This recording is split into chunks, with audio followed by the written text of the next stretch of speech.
no girlfriend, really. Oh, I don't have a girlfriend at all. You're very charming.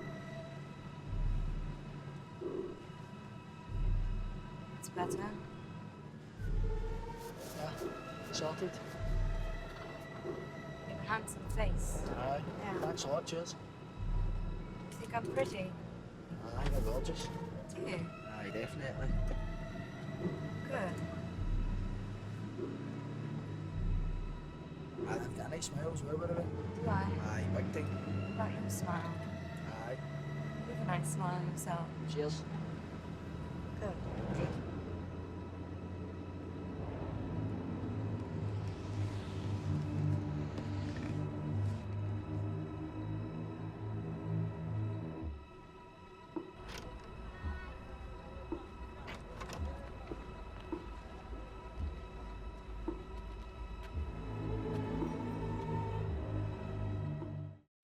Scarlett Johansson is brilliant in Under the Skin.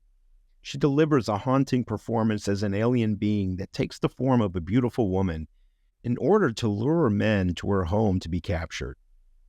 But this film isn't for everyone. Director Jonathan Glazer received tons of praise from movie critics for this ambitious and experimental film, and he certainly deserves credit here. We need more filmmakers who are willing to push the envelope and take chances.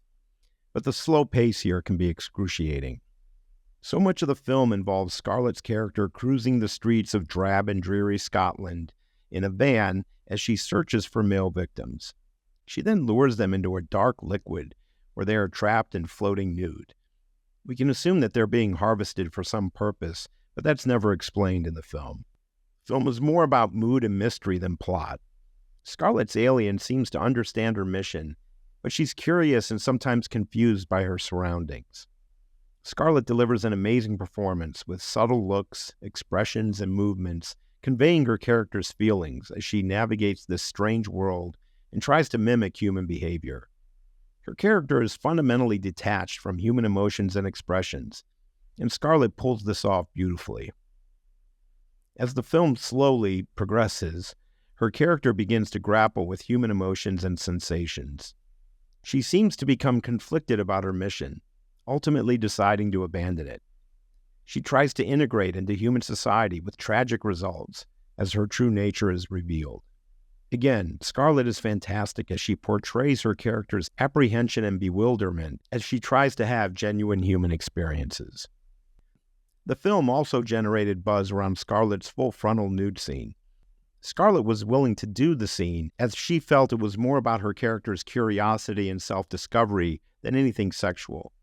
The filmmakers seem to have used this detail to help promote the movie. Critics loved the film, while audience weren't quite as impressed. This isn't at all surprising with something this unique. And I have to side with the audiences here. It comes down to a matter of taste. I like the premise of seeing parts of our world through alien eyes, and I can appreciate when filmmakers take chances and try to make us think.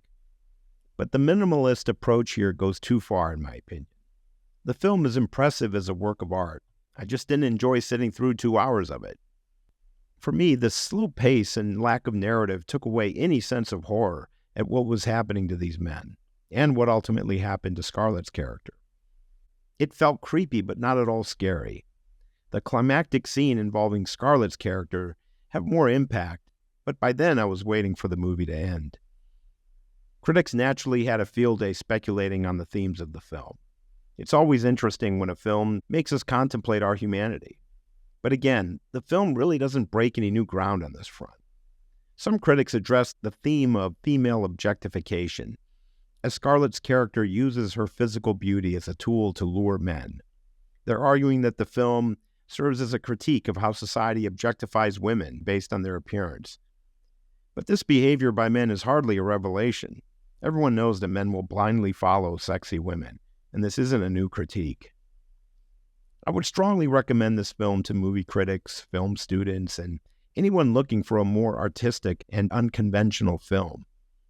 But this isn't a great film that will appeal to most audiences. If you're surfing around for streaming options, I wouldn't make this a top choice.